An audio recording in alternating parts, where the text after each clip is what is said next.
el discípulo más joven del Señor.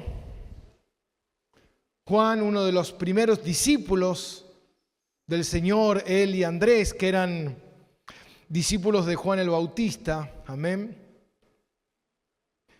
Juan, que fue el único de los apóstoles que vio el ministerio de Jesús hasta el fin en la cruz del Calvario. Juan, que fue el que se encargó de la madre del Señor Jesucristo. Amén. Hoy justamente el mundo celebra el Día de la Virgen. Amén. No sé por qué, pero nosotros celebramos el Día del Señor. Amén. Juan, el que escribió 5 cartas, amén, en el Nuevo Testamento, el Evangelio según San Juan, primera, segunda y tercera de Juan y Apocalipsis. Amén. Así que Juan, el discípulo amado, tenemos realmente una información tan rica cuando leemos el Evangelio según San Juan. Vemos cómo Juan apunta hacia la gloria de Cristo, cómo estamos viendo el último tiempo enfocado en sí, en el último tiempo del ministerio del Señor. Justamente estamos en la fiesta de los tabernáculos, amén, más o menos mediados de noviembre, y estamos transitando estos últimos meses hasta la fiesta de Pascua, que es donde el Señor entrega su vida de una manera terrible para el perdón de nuestros pecados. Amén. Y el Señor no podía morir justamente en esta celebración. Amén. El Señor tenía que ser sacrificado justamente en Pascuas porque Él es el Cordero Pascual. Amén. El Señor no acepta el sacrificio de los animales, amén, para el perdón de nuestros pecados, sino que el sacrificio de un ser santo, divino y maravilloso como nuestro Señor Jesucristo. Amén. Y así que encontramos en el Evangelio según San Juan, capítulo 7, donde estamos, esta gran controversia que tiene Jesús en esta celebración. Y cómo el Señor, recordemos que Él venía de Galilea, donde estuvo reunido con sus hermanos, donde pudimos ver, si recorremos un poco más atrás, donde el Señor multiplicó los panes y los peces, y donde transitamos del capítulo 6 al capítulo 7 aproximadamente 6 meses, y donde esos 6 meses el Señor estuvo completamente enfocado en la tarea de preparar a sus discípulos. Muchas veces uno cree que, bueno, el Señor está interesado en las multitudes. No, el Señor estaba interesado en un grupo pequeño, un grupo que el Señor quería ministrar, un grupo que el Señor entendía la tarea que vendría por delante. Y eso tiene que ver con el discipulado, eso tiene que ver con la vida cristiana, amén. Muchas veces nosotros pensamos que la vida de iglesia son grandes multitudes, pero ¿sabe qué, mi hermano? Yo hoy más que nunca disfruto de compartir tiempo en el discipulado. Disfruto de compartir tiempo con mis hermanos, disfruto de compartir tiempos en el CCB, disfruto de compartir tiempo donde estamos estudiando y creciendo y aprendiendo y conociendo. Amén. ¿Por qué? Porque dice Juan 17:3, esta es la vida eterna, que te conozcan a ti y a mí, a quien has enviado. Amén. Entonces, lo interesante de todo esto es como los de Berea, amén, en Hechos 17, que ellos eran nobles. ¿Por qué? Porque ellos no confiaban en lo que Pablo decía. Tú puedes venir con muchos títulos y decir que eres un apóstol y decir que fuiste al tercer cielo y todo lo que tú quieras, pero ¿sabes qué? Nosotros confiamos en la palabra profética más segura, que es la Biblia. Así que ellos iban, indagaban, escudriñaban, rumiaban la palabra de Dios. Amén.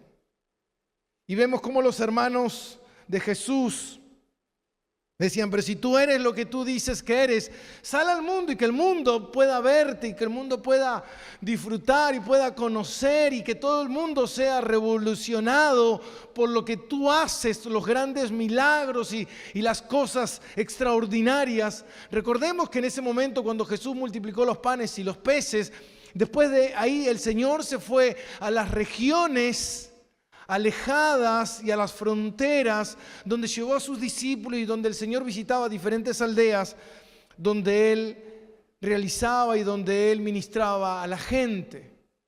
Uno podría pensar, bueno, ¿por qué no entras a Jerusalén con grandes pompas y que todo el mundo pueda ver de que tú eres el Hijo de Dios, el Mesías y el Salvador? No, porque cuando entró de esa forma, a la semana terminó en una cruz, amén. Solamente entró una sola vez y a la semana estaba crucificado. La gente no quiere la verdad de Cristo. La gente no quiere a Cristo. A la gente le incomoda el Cristo de la Biblia. A la gente le gusta Jesús. Le gusta creer en Dios. Le gusta tener a Dios. Le gusta decir que tiene a Dios. Pero no le gusta el Jesús de la Biblia. Entonces, ¿pero qué diferencia hay con ese? En que la palabra de Dios dice que engañoso es el corazón del hombre. Y que ¿sabe qué, mi hermano? Nosotros podemos dedicar gran parte de nuestra vida, como decía el gran teólogo reformador Juan Calvino, a esculpir, amén, a tallar un gran Cristo en mi corazón, que diga, haga y hable todo lo que a mí me gusta. Pero cuando voy al Dios de la Biblia, ya no me agrada tanto. Por eso la gente tiene grandes luchas con la palabra de Dios, amén. Entonces podemos ver en Juan capítulo 7, versículo 25,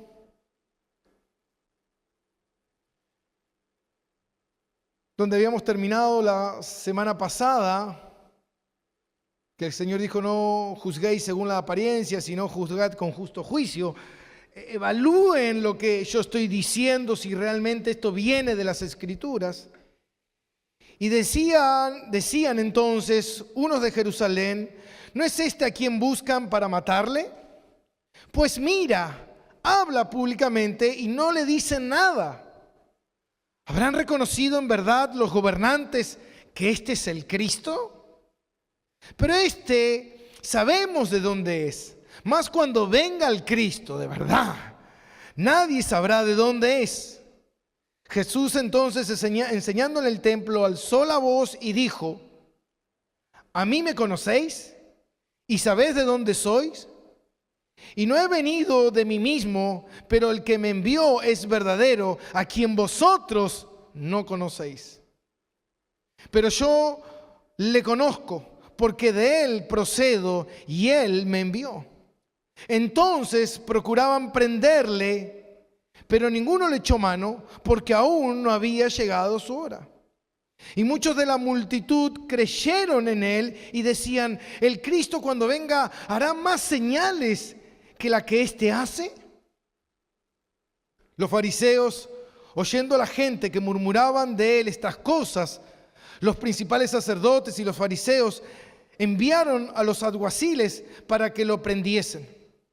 Entonces Jesús dijo, todavía un poco de tiempo estaré con vosotros e iré al que me envió.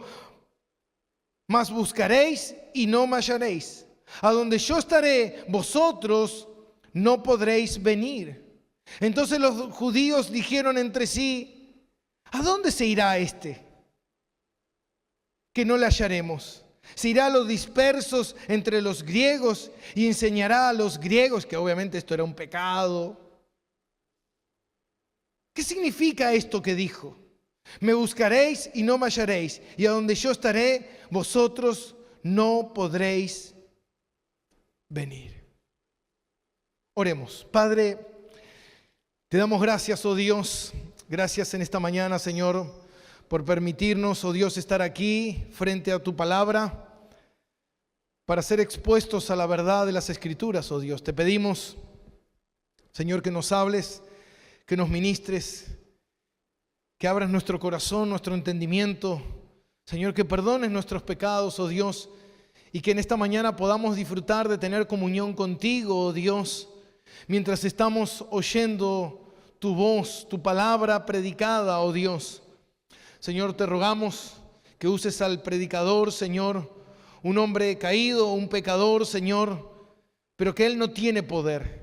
El que tiene poder eres tú, es tu palabra, oh Dios, y tu palabra es la que transforma vidas y cambia vidas, Señor. Te pedimos que tu palabra, Señor, transforme nuestras vidas, la vida de los que están oyendo, mi vida, Señor. Te lo pedimos, te lo rogamos en el nombre de nuestro Señor Jesucristo. Amén y amén. El Señor Jesús, a la mitad de la celebración, cuando ya estaba la celebración llevándose a cabo, la celebración de los tabernáculos, recuerden que eran estas chozas que ellos hacían en diferentes lugares, recordando esta peregrinación que ellos estaban teniendo en el desierto, celebrando también ciertas cosechas, amén. Y a la mitad de la celebración, para el Señor no ir con todos los que venían de Galilea, entonces Él dijo, bueno, yo todavía no subiré, y esperó un poco de tiempo, y a la mitad el Señor aparece, y Él aparece predicando públicamente en el templo. Obviamente esto deja atónitos a todos, porque el Señor empieza a hacer afirmaciones que van a producir grandes cosas. Y esto me llevó al título que yo le puse al mensaje: la palabra que derrite a algunos también endurece a otros. Esta palabra, que puede ser un fuego que derrite la cera de una vela, es también la que endurece el metal. Y el Señor estaba haciendo afirmaciones que eran difícil de digerir, y los que estaban ahí oyéndolas, wow, el Señor no escatimaba en palabras. El Señor les dijo que ellos no creían en Dios, que ellos eran pecadores y que ellos estaban entendiendo mal la palabra. Mientras las afirmaciones de Jesús producían una gran división entre la multitud. Ahora, ¿por qué se producía esta división en la multitud? Y acá es donde quiero enfocarme por un momento. Porque nosotros recordemos que en ese tiempo, cuando Jesús estaba predicando, según el historiador Josefo, la población que tenía Jerusalén era una población de aproximadamente entre 60,000 y 80,000 miembros. Era una población bastante numerosa. Pero cuando venían las celebraciones, las 3 celebraciones más importantes que ellos tenían, peregrinos venían de todas partes, hasta prosélitos, personas que no pertenecían al judaísmo, que se convertían. Y venían personas de todos lados. ¿Sabe cuántas personas había en ese momento que Jesús llega a la mitad de la celebración del tabernáculo? 4 millones de personas. ¿Usted se da una idea de lo que es ese número? De tener una ciudad con 60,000 habitantes. Imagínese la ciudad de La Plata con cientos y cientos y cientos de miles y miles y miles más de lo que somos. A veces decimos el centro es un caos, no puedes estacionar por ningún lado, hay gente por todos lados. Imagínese eso multiplicado por cientos de veces. De repente había 4 millones de personas. Jerusalén era un hervidero. Y esto, para entrar en contexto y entender esto, era muy importante porque las autoridades, recuerden, hermano, que estamos hablando de las autoridades del templo, estamos hablando de los líderes religiosos. La gente venía a celebrar sus fiestas más importantes que ellos tenían, pero ellos estaban bajo el Imperio Romano, ¿recuerdan eso? Y el Imperio Romano lo que no quería, ¿qué era? Escándalo, alboroto. Imagínese, mi hermano, 4 millones de personas, si eso se salía de control. ¡Wow! ¿Cómo lo detienes? ¿Cómo lo paras? Entonces los líderes estaban todo el tiempo viendo que esto no pasara, y de repente aparece este personaje en medio de la escena donde empieza a hacer declaraciones divisoras, donde le empieza a decir que la manera en que los líderes están predicando es equivocada, que no son de Dios, que no tienen a Dios y que predican herejías. ¿Se imagina eso? Decirlo en ese contexto. Por eso, en este primer punto, yo titulé el asombro. Y yo dividí esta porción y en esta primera parte el asombro. ¿Por qué? Porque dice en el versículo 25, desde entonces, unos de Jerusalén. ¿De dónde eran? De Jerusalén. Acuérdese que había 4 millones. No eran de las regiones vecinas, eran de Jerusalén. Y esto es importante. ¿Por qué? Porque ellos dicen, ¿no es este a quien buscan para matar? Ahora, ¿cómo sabían ellos eso? Según los eruditos y los teólogos, creen que esta gente tenía una buena información, que ya en Jerusalén se circulaba el comentario de que querían matar a Jesús. Ya eso se sabía. Imagínense que ellos estaban en el centro de la religión. Ellos estaban en el centro de todo, Jerusalén, el templo. Y de repente esta gente estaba diciendo, ¿no es este a quien quieren matar? Entonces, estas personas que estaban hablando obviamente eran de Jerusalén, no eran peregrinos que habían venido. No eran los que venían siguiendo al Señor, ¿se acuerdan? Que lo buscaban cuando multiplicó los panes y los peces. Entonces, estas personas que estaban ahí decían, ¿no es este a quien buscan para matar? Pues mira, habla públicamente y nadie le dice nada. Hay un asombro, decir, ¿cómo? ¿Por qué? Porque Jesús aparece en la mitad de la celebración y aparece en la mitad de la escena y empieza a predicar. Y todos quedan como sorprendidos, decir, ¿qué haces ahora? ¿Lo agarro, no lo agarro? ¿Lo arresto, no lo arresto? Y de repente Jesús predica y predica y predica y habla de tal forma, hermano, que los líderes están siendo avergonzados, están siendo acusados por su falsa fe, están siendo acusados públicamente por Jesús. Y por eso ellos dicen, ¿habrán reconocido en verdad los gobernantes que este es el Cristo? Esta pregunta, y es interesante, ¿por qué? Porque según las oraciones griegas, cómo se van haciendo, y las preguntas, acá espera una afirmación. ¿Qué quiere decir esto? Esto quiere decir, ¿habrán reconocido en verdad los gobernantes que este es el Cristo? Es como diciendo, es ilógico, es algo insólito. Pero, ¿por qué está predicando y nadie lo arresta? No creo que los gobernantes hayan creído en él, que verdaderamente es el Cristo, dicen estos personajes que están ahí. Ahora,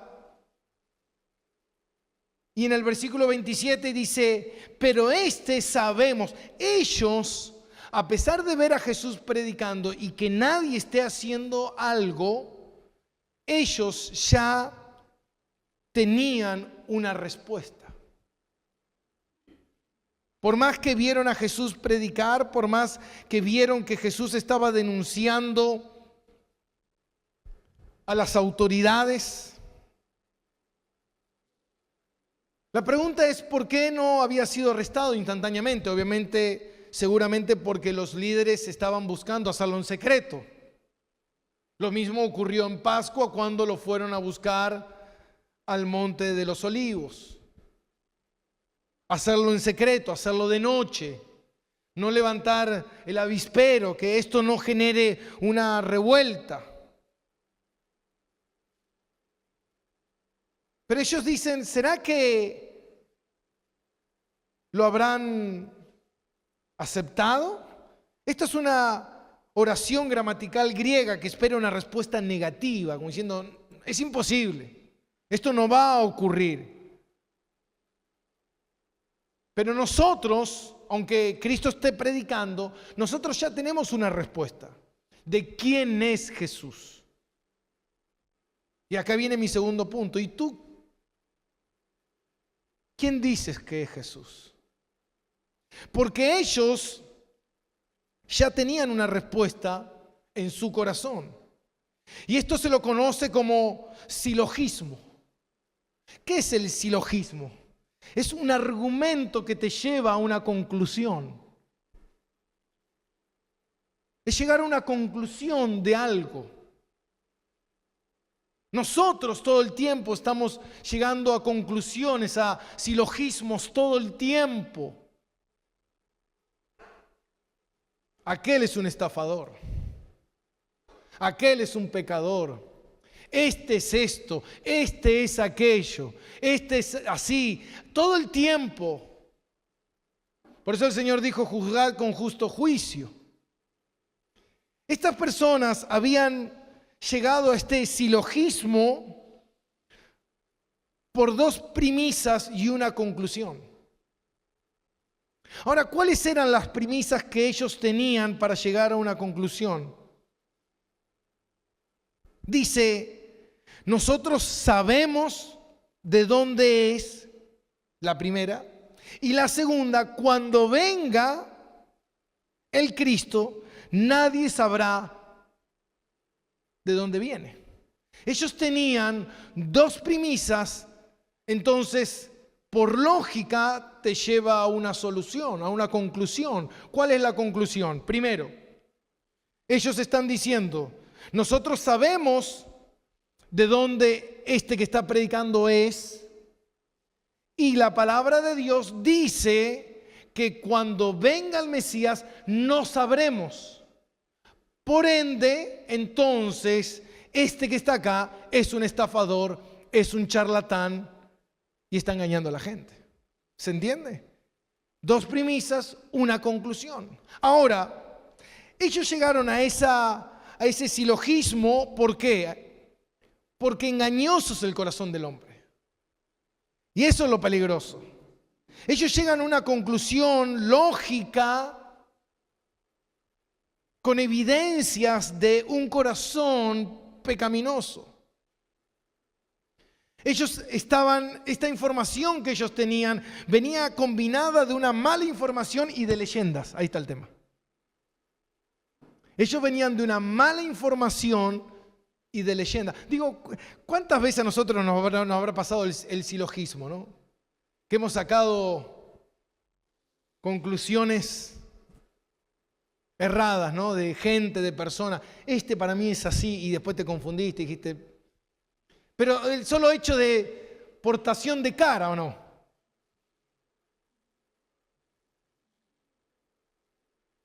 ¿Vos entras al negocio así con gorrita o no?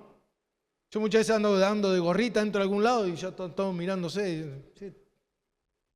¿Qué dice mi cara?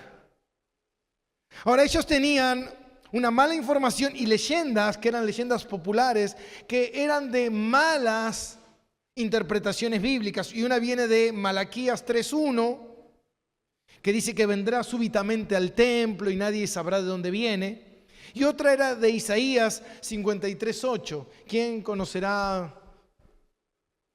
Entonces ellos habían abrazado esas enseñanzas que la gente daba y, hermano, hoy usted no salga a la calle porque va a haber vírgenes paseando por estatuas de yeso por todos lados. Anoche nosotros salimos con mi esposa y de repente nos encontramos con un tráfico que llegaba hasta Sicardi más o menos. Digo, tanto tráfico, no puede ser a las 9 de la noche. No, venía un cacharrito ahí con un yesito ahí arriba de su techo de su auto y 3 abuelitas detrás cortando todo el tránsito. Yo digo, no. Yo digo, ¿qué? Su Dios no camina. Va tan lento. Pero la llevo para acá, lo traigo para acá, la pongo en mi mesita de luz, la llevo a la bendición de la... No entraremos en ese tema.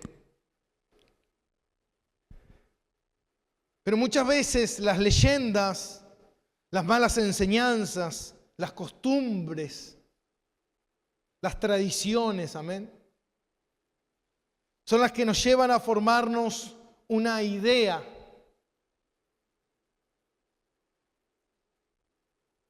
Yo detesto muchas veces cuando escucho a la gente y dice, bueno, se murió, ahora está descansando en paz con Dios. ¿De dónde sacaste eso? Porque tenemos la creencia de que toda persona que se muere se va al cielo. Amén. Y descansa eternamente por la eternidad. A mí muchas veces me ha tocado de hablar con personas que vienen y que han perdido un familiar, y tal vez un familiar muy amado, un hijo, y me dicen, pastor, ¿dónde se fue mi hijo? Vino al lugar equivocado, señora. Porque yo le voy a decir lo que dice las Escrituras. Su hijo profesaba creer, seguir, obedecer a Cristo. No, nunca. Fue un vago, drogadicto, alcohólico y lo mataron por ahí. Pero era un buen chico. Era un buen hijo. Me amaba tanto, nos amábamos tanto, que yo sé que cuando me muera me voy a encontrar con él. Muy probablemente, señora. Como decía el chavo, eso. Muy probablemente. Ay, gracias, pastor. No, porque la Biblia dice que o vamos al cielo o vamos al infierno. El que no tiene a Cristo va al infierno. Me está queriendo decir que me voy a encontrar con él porque me voy a ir al infierno. Y sí. Entonces, eso es lo que molesta de Cristo. Que no sea un Cristo buena onda, que el Diego Maradona no esté en el cielo, con la tota mirándonos, haciendo fuerza para que ganemos el mundial. Eso le molesta a la gente. El Dios eterno que nos bendice desde el cielo. Yo cuando digo a la gente, hermano, Diego Maradona fue un gran jugador, pero como persona fue un gran pecador y nunca mostró actos de arrepentimiento. Entonces ellos tenían leyendas populares que obviamente los llevaron a malas interpretaciones. ¿Por qué? Porque nadie sabe de dónde procede el Mesías. Ellos decían, nadie sabe de dónde viene el Mesías. ¿Y cómo que no? Si dice Miqueas 5:2, que el Salvador nacerá ¿en dónde? En Belén. Entonces dice la premisa número 2. Nosotros sabemos de dónde es Jesús. ¿Ellos sabían de dónde era Jesús? ¿Qué pensaba la gente de dónde era Jesús? La gente pensaba que Jesús era Jesús de Nazaret. Pero Jesús se crió en Nazaret, pero Jesús no era de Nazaret. Jesús había nacido ¿en dónde? En Belén. Entonces la mala información, la mala teología los llevaba a ellos a rechazar a Dios.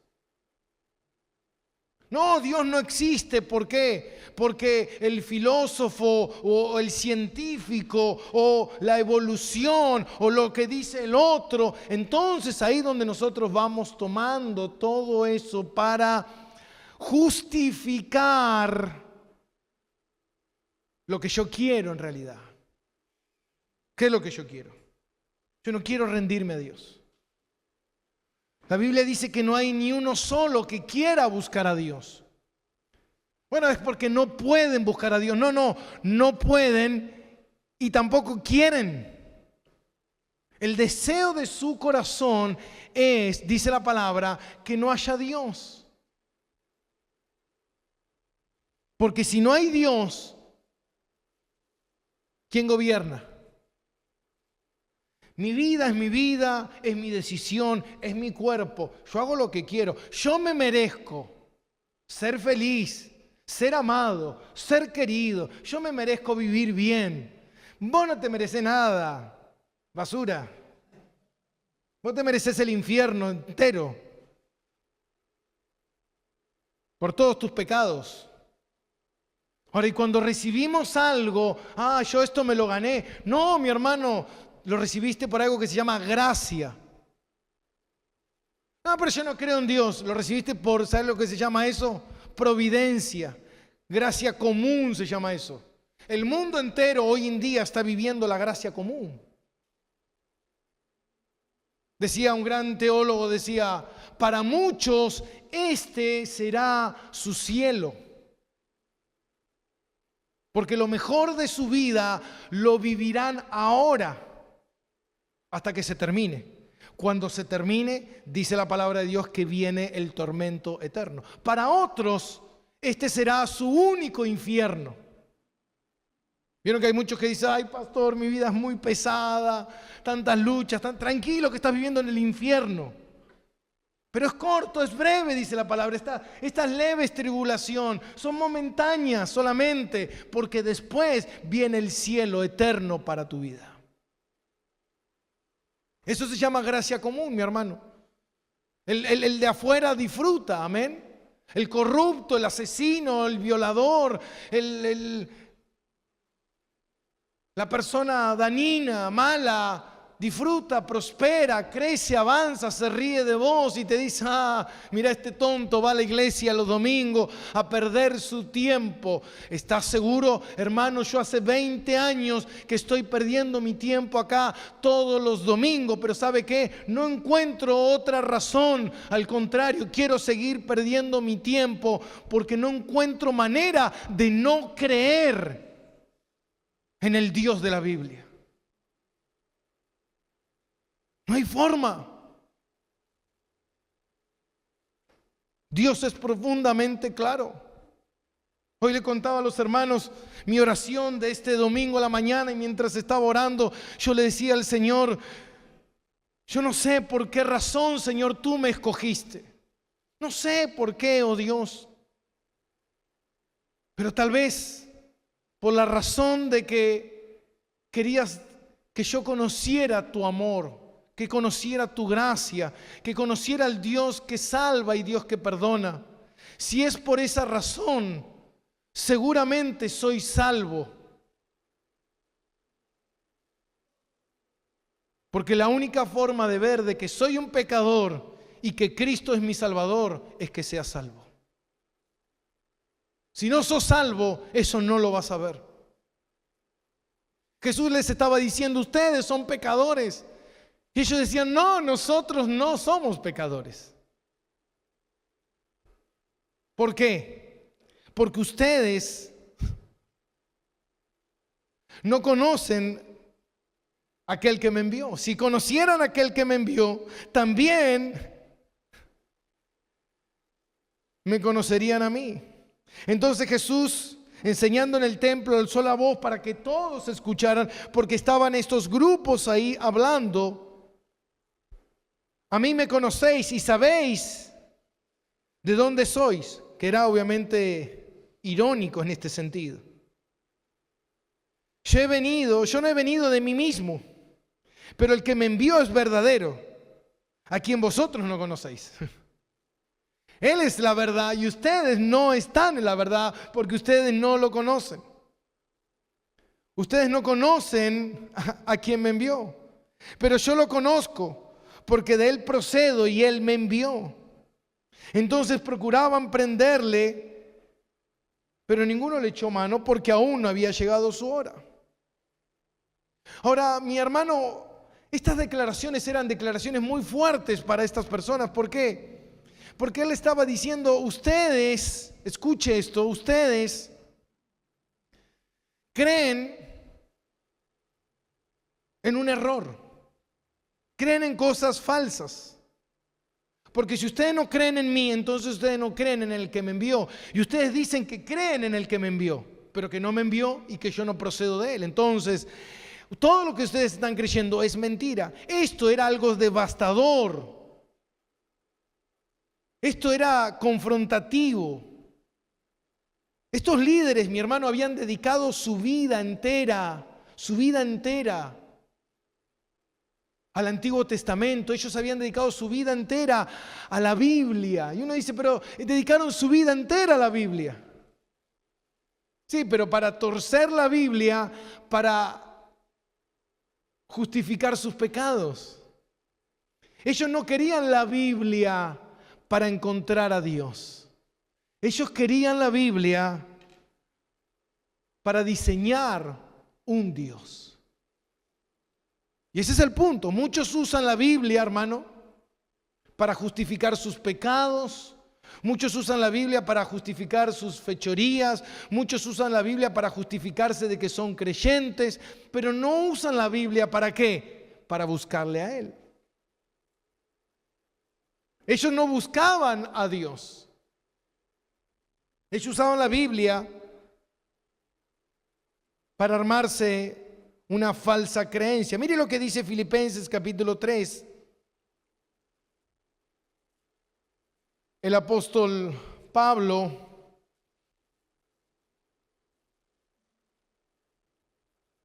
versículo 3, versículo 4, Filipenses 3, versículo 4.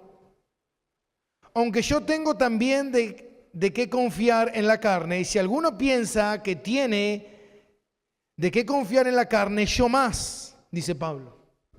Ustedes confían en todo lo que ustedes son, dice Pablo, yo más. Y acá empieza a desplegar su currículum. Circuncidado el 8º día, linaje de Israel, de la tribu de Benjamín, hebreo de hebreos.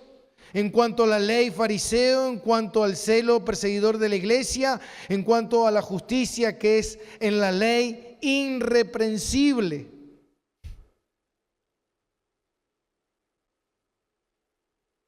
Pablo era, para los ojos del mundo, para los ojos de él, ¿era qué? Perfecto. Pablo era perfecto. Era una celebridad, él era un referente. Hasta que él era un gran célebre, un filósofo, un maestro, un hombre a que todo el mundo admiraba, seguía y decían, yo quiero ser como Pablo cuando sea grande. Y de repente Pablo, haciendo sus deberes como un buen fiel judío, persiguiendo a estos grupos pequeños, estas ratas minorías que se escondían en cuevas huyendo. Él iba a limpiar el nombre de Yahvé. Él iba a exaltar el nombre de Jehová. Él era el gran hombre de Dios y camino a Damasco le pasó como nos pasó a muchos de nosotros. Una pared puso un freno a su vida. Y de repente se encontró con Cristo. Se encontró con el Dios verdadero. Y dice Pablo, versículo 7, por cuantas cosas eran para mí ganancia, las he estimado como pérdida, por amor a aquel que perseguía.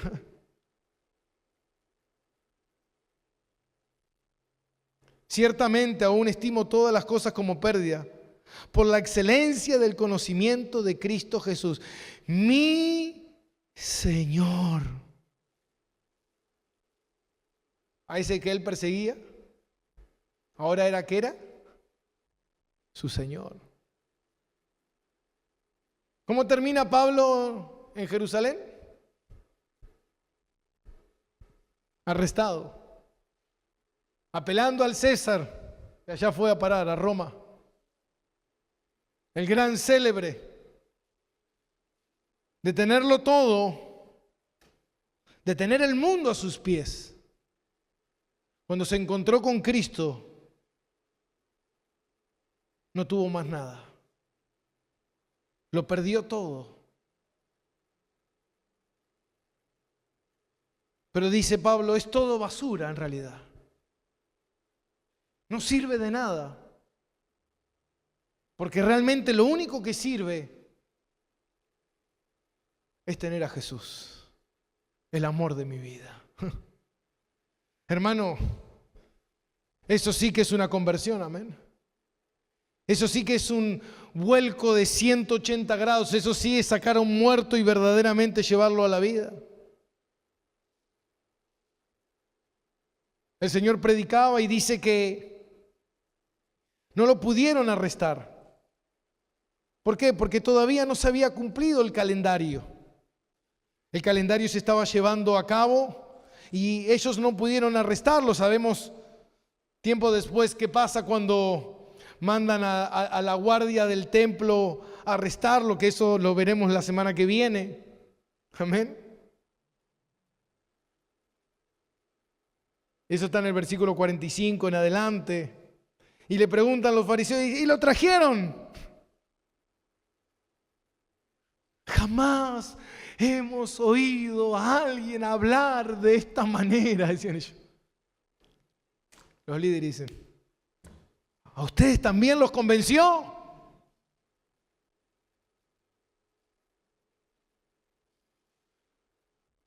El tiempo establecido por el Señor estaba orquestado y nada de eso va a mover el reloj de Dios. Por eso dice en Juan 12:23, cuando llegó el tiempo, Jesús dijo, mi hora ha llegado para que el Hijo del Hombre sea glorificado.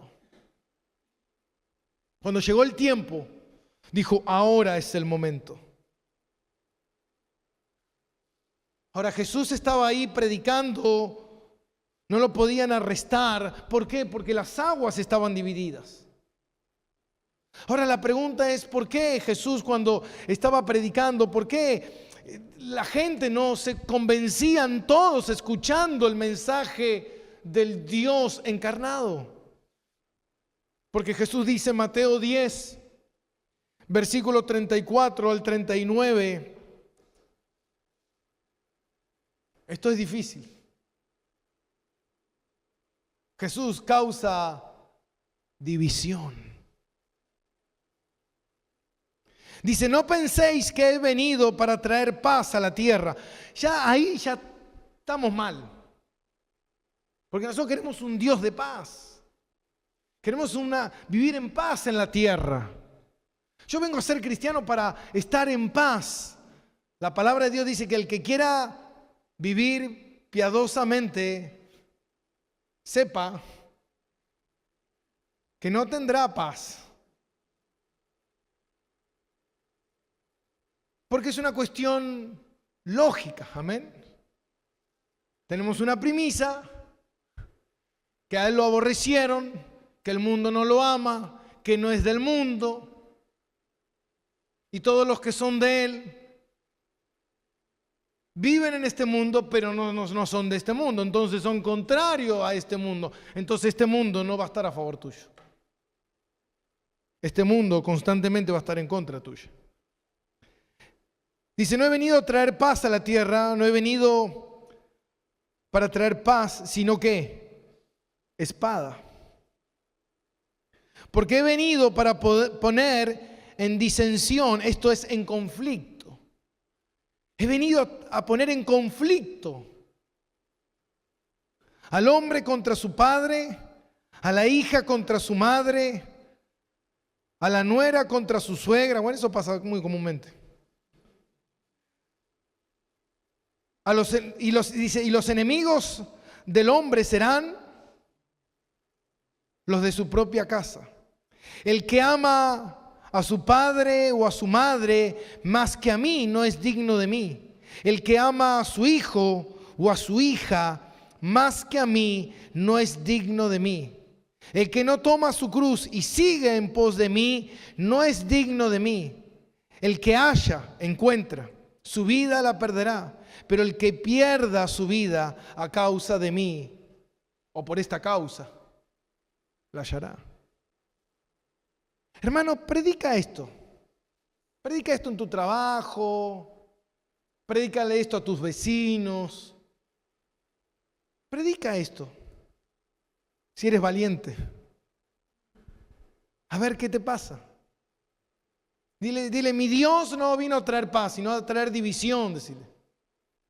Porque los que son de Él va a dividir. Las ovejas por un lado y los cabritos por otro. Los que son de Él le van a seguir a Él. Y por más que tengan madre, padre, hijos, quien sea, si tú eres del Señor y tu hijo, o tu madre, o tu tío, o tu abuelo no es del Señor, el Señor te va a dividir. No vamos a estar todos juntos, la familia. ¿Estás seguro? ¿Qué familia? ¿La familia de la carne o la familia del espíritu? Porque dice la palabra de Dios que hay una familia celestial. Supongamos esto. Cuando tú naciste te tocaron familiares, ¿o no? Padre, madre, hermanos, tíos, primos, abuelos. Todos tenemos más o menos lo mismo. ¿Usted los escogió? No. Alguno dice, yo me hubiese encantado escoger alguno. Tenemos un par en la familia que queremos borrar, tachar del... Ahora, lo mismo pasa con la vida espiritual. Tú no escoges a tu hermano, a tus hermanos espirituales. Ahora, dice, los que son de la carne perecerá, pero los que son del espíritu vivirán eternamente. Entonces la pregunta es, ¿con quién quieres pasar tiempo? ¿Con tus hermanos de la carne? ¿Con tu familia de la carne o con tu familia de la fe? Yo a veces veo hermanos que cuando nos cruzamos o venimos al estudio dicen, ay pastor, lo extrañé tanto, tenía tantas ganas de venir y compartir acá con mis hermanos. Y otro dice, ay pastor, ¿sabe qué? Yo de casualidad vengo los domingos, ya ni ganas de venir tengo. A falta de una hoja pusimos dos, mi hermano, por si no puede salir por la puerta, le abrimos la otra para que vaya tranquilo, vaya. No hay ningún problema, hermano. Nosotros no ganamos gente. Nosotros simplemente nos reunimos los que el Señor designó, llamó para salvación, porque queremos vivir para Él, porque nos estamos preparando para entrar al cielo. ¿Quiere disfrutar la vida? ¿Quiere vivir la vida? Ahí está, vaya tranquilo, disfrútela, pero sepa la realidad de las consecuencias. Por eso el Señor, cuando les predicaba, ellos eran divididos, las aguas eran divididas. Muchos al escuchar al Señor creyeron en Él. Y muchos no. Muchos se enojaron, se enfurecieron. Por eso los líderes, cuando oían estas cosas, decían, ¿cómo puede ser? ¿Cómo puede ser que este hombre esté hablando lo que está diciendo? Por eso es en el 31, y la multitud creyeron en Él y decían, cuando Cristo venga, ¿hará más señales que las que Él hace? ¿Hará más señales el Cristo que el que está aquí está haciendo? Ahora, esta respuesta recibiría una respuesta negativa. Ahora, ¿será que hay alguien que pueda hacer más milagros? Seguramente estos peregrinos eran los que no eran de Jerusalén y venían de afuera, de Galilea, y seguramente recordaban el milagro de las bodas de Caná, cuando el agua se convirtió en vino, la multiplicación de los panes, seguramente el paralítico del estanque, seguramente muchos ciegos y muchos que recibieron muchos milagros. Entonces esta gente lo que está afirmando aquí, decir que no pueden ver. ¿Cuánto más necesitan ver para creer? El tema es que aunque vean muertos resucitar, nunca van a creer, porque no quieren, porque no les interesa, porque les conviene no creer, porque eso les permite vivir su vida como ellos quieran. Entonces dice, los fariseos al oír esto, en el versículo 32, murmuraban, y los principales sacerdotes y los fariseos enviaron a los alguaciles para que lo prendiesen. Entonces Jesús le dijo, todavía un poco de tiempo estaré con vosotros e iré al que me envió. El Señor dice, queda un tiempo todavía, queda unos meses todavía, hasta el tiempo de mi partida, y después yo iré a mi Padre. Eso es lo que el Señor estaba diciendo. Ahora la pregunta es, iré a mi Padre, ¿ustedes? Me buscaréis y no me hallaréis. Y a donde yo estaré, vosotros no podréis venir. Hermano, mucha gente en un momento va a buscar a Dios. Muchos dicen, bueno, en algún momento yo lo voy a buscar, cuando sea viejito lo voy a buscar. O cuando me muera y esté delante de Dios ahí, le voy a decir, Señor, perdóname, realmente me estoy dando cuenta que lo que predicaba el mamerto este que estaba ahí en Roca Eterna era verdad. Así que te pido perdón, Señor. Ya está, borrón y cuenta nueva. No podrás entrar. Hermano, las cosas tú no las vas a poder solucionar o manejar como tú quieras. El punto es cuando la palabra de Dios viene a tu vida, cuando tú eres confrontado con la verdad. Jesús les advirtió a ellos y les dijo, no rechacen lo que están escuchando, porque si lo rechazan, hermano, tal vez nunca más lo oigas. Tal vez nunca más tengas la oportunidad.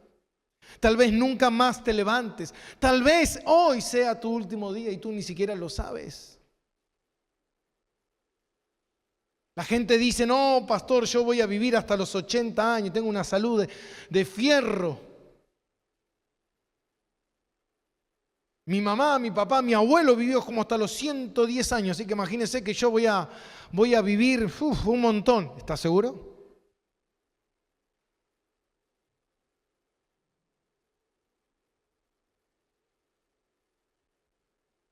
A veces no tiene que ver con que tu cuerpo sea fuerte. Vas caminando por la calle, se desploma un balcón ahí en el centro, ¿sabe cómo queda, no?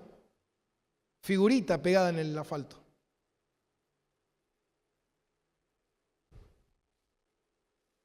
A veces nosotros pensamos y decimos, no, a mí no me va a pasar nada, o yo tengo todo bajo control, yo sé cuándo, cómo. No, mi hermano. El Señor les está advirtiendo. Y dice la palabra de Dios en Isaías 55:6.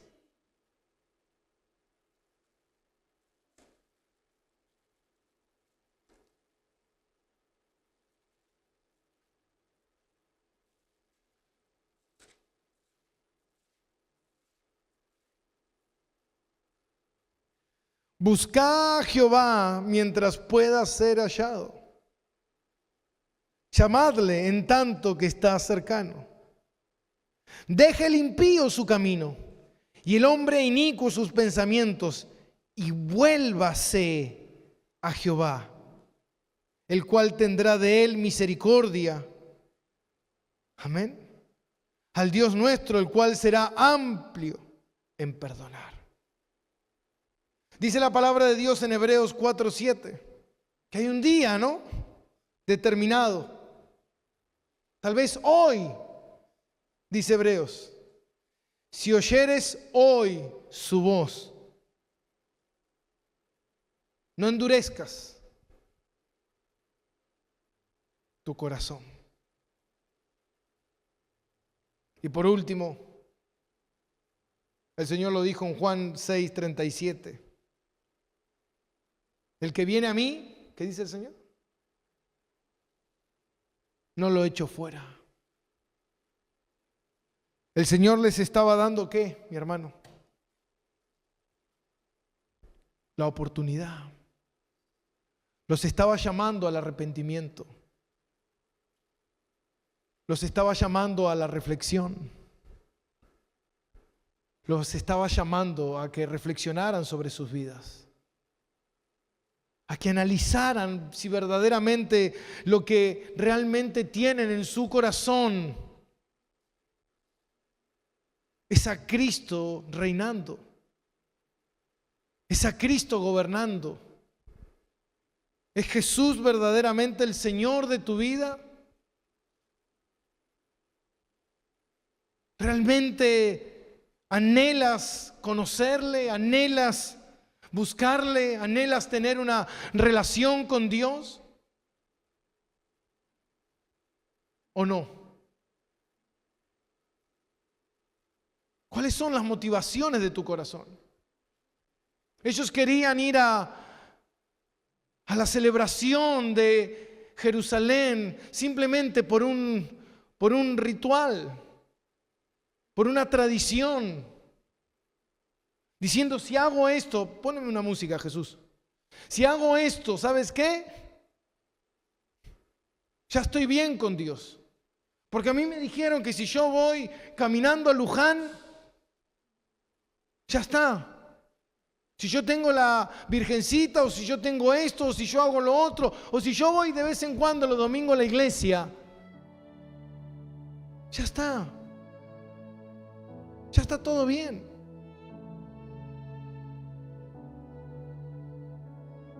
¿Cómo fue tu lunes? ¿Cómo es tu lunes? ¿Qué haces los domingos a la tarde? Listo, ya cumplí. Ahora sí, a pecar con libertad. Total, ya estamos, ya vinimos el domingo a la iglesia.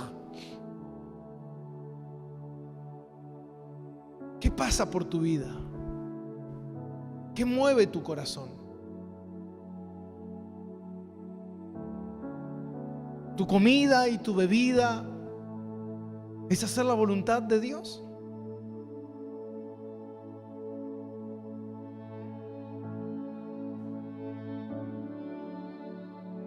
Yo a veces escucho gente que dice, pastor, yo no tengo nada de qué arrepentirme. Yo ayer le decía a mi esposa, le digo, yo miro mi pasado y digo, estoy tan arrepentido de tantas cosas en mi vida, de toda mi vida. Porque todo lo que hice lo hice mal, todo. Lastimé a tanta gente, hablé mal de tanta gente, engañé a tanta gente.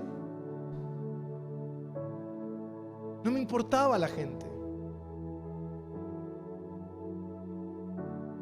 ¿Cómo me gustaría volver el tiempo atrás para tal vez hacer las cosas diferentes?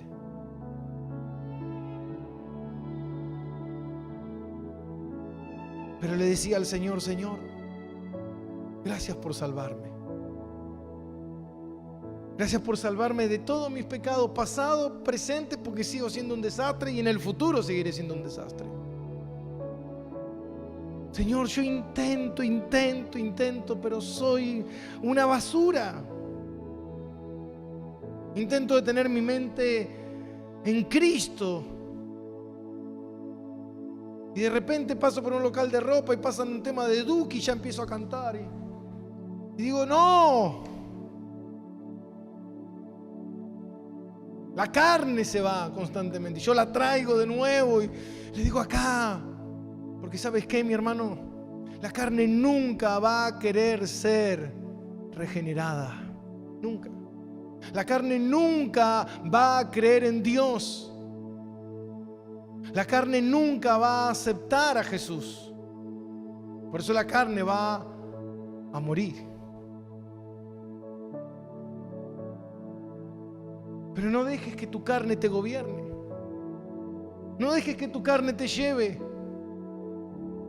Para por un momento y piensa, mañana lunes piensa y di, ¿qué quiere el Señor de mí? Mándale un mensaje al pastor y el pastor te va a contar. Empieza a orar por tu familia, por tus hijos. Empieza a orar por tu hogar, por tu casa. Empieza a orar pidiéndole al Señor que cambie tu corazón, los deseos de tu corazón. Dile esta oración, dile: Señor, yo anhelo mucho pecar y hacer todo lo que se me antoja en la vida.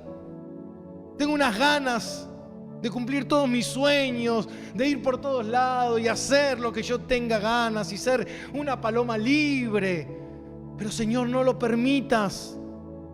No permitas que mi corazón cumpla todo lo que desee. Ayúdame a hacer tu voluntad y no la mía, porque la mía es mala, la tuya es buena, dice la palabra. Hermano, en el momento en que tú creas que tus sueños son buenos, que tu voluntad es buena, que tus deseos son buenos, que tus intenciones son buenas y no son congruentes a la palabra de Dios, te digo algo: son pura basura. Basura. Te va a traer problemas, crisis, conflictos. Está todo basado en el egocentrismo, en tus logros, en tus metas, en cómo tú te sientes, en cómo tú te quieres sentir, en cómo quieres que los demás te vean, en todo lo que tú quieres llenar de tu corazón, los vacíos de tu corazón. Nada de eso es Dios. Tal vez el domingo, tal vez seamos menos, no lo sé. Pero es necesario. Es necesario que tú veas tu corazón y digas: ¿qué quiero? Quiero gastar mi vida para Dios, quiero morirme en Cristo, quiero terminar mis días diciendo: Señor, oh Dios, hice todo mal, pero lo poco que pude hacer, lo quise hacer para tu gloria, Dios. Quiero servirte, quiero conocerte, quiero descansar en ti, oh Dios. Hermano, en el cielo no te llevas nada, no te llevas tus logros, no te llevas tu familia, no te llevas tu matrimonio, no te llevas a tus hijos. Cuando entres al cielo, entrarás completamente solo. Cuando estés delante de Dios, estarás completamente solo. Y tendrás por la eternidad principalmente una relación con Él. Lo que pasa es que yo no me quiero separar de Eduardo, pastor. Nos morimos juntos. La Biblia dice, ¿sabes qué? Te puedes morir juntos, pero la Biblia dice: hasta que la muerte... ¿Vos decís que la muerte nos va a separar? No lo digo yo, lo dice la Biblia, mi hermano. Ay, qué triste. Ya en el cielo que no lo voy a ver más. No, no es así. ¿Qué es lo más importante en tu corazón? ¿Tu pareja? ¿Tus hijos? ¿Tu dinero? ¿Tus logros? ¿Qué es más importante? Jesús lo dijo. Le dijo al joven rico: ¿qué tengo que hacer para heredar la vida eterna? Porque yo cumplo toda la ley, Cosa simple, muchacho. Deja todo y sígueme. Yo pensé que me ibas a pedir una ofrenda y yo te daba el 10%. ¿Qué querés? El diezmo te lo doy. No quiero el 10%. Yo no quiero el 10%, dice el Señor. Yo lo quiero todo. ¿Cuánto? ¿Cuánto de mi tiempo quieres, Dios? ¿Cuánto de mi mente quieres? ¿Cuánto de mi corazón quieres? ¿Cuánto quieres que mi mente esté ocupada en ti? Quiero todo. Todo. No, lo que pasa es que pastor, yo durante la semana no puedo porque yo estoy haciendo el curso de manualidad y yo estoy haciendo plantaciones y viveros y estoy haciendo germinaciones y estoy ocupado con esto y estoy ayudando en una escuela, haciendo en el comedor, tomando la leche y haciendo aquello y ayudo a mi hijo y ayudo a mi hija y hago esto y hago aquello y hago lo otro.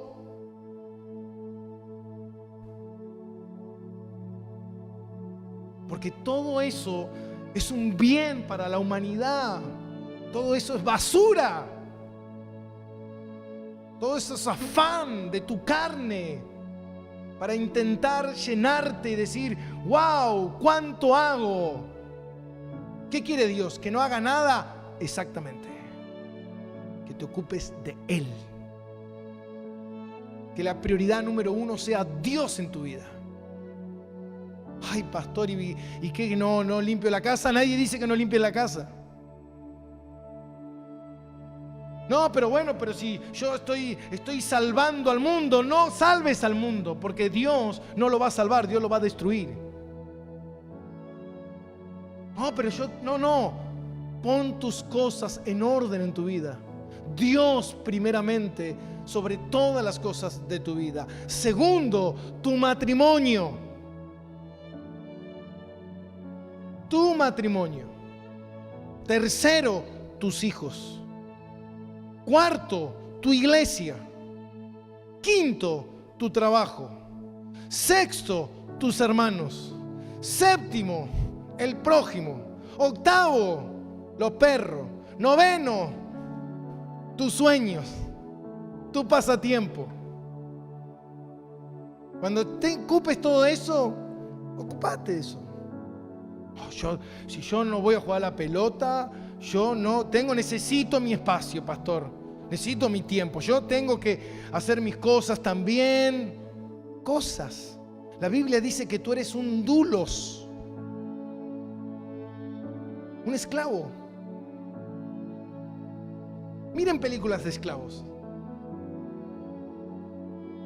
¿Cómo eran los esclavos? Salían a pasear, hacían sus cosas o vivían pura y exclusivamente para su amo.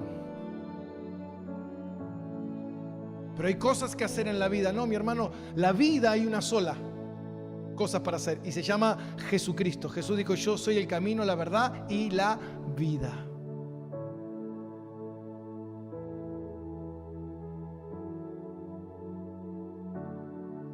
¿Es difícil el evangelio o no? ¿Es duro o no es duro? La gente dice, ay, pastor, queremos otro pastor acá. Traigan uno que nos diga, vas a prosperar y te va a ir bien y Dios te va a dar y vas a alcanzar y todo saldrá bien. Y gracias a Dios. Porque el Señor transformó nuestras vidas.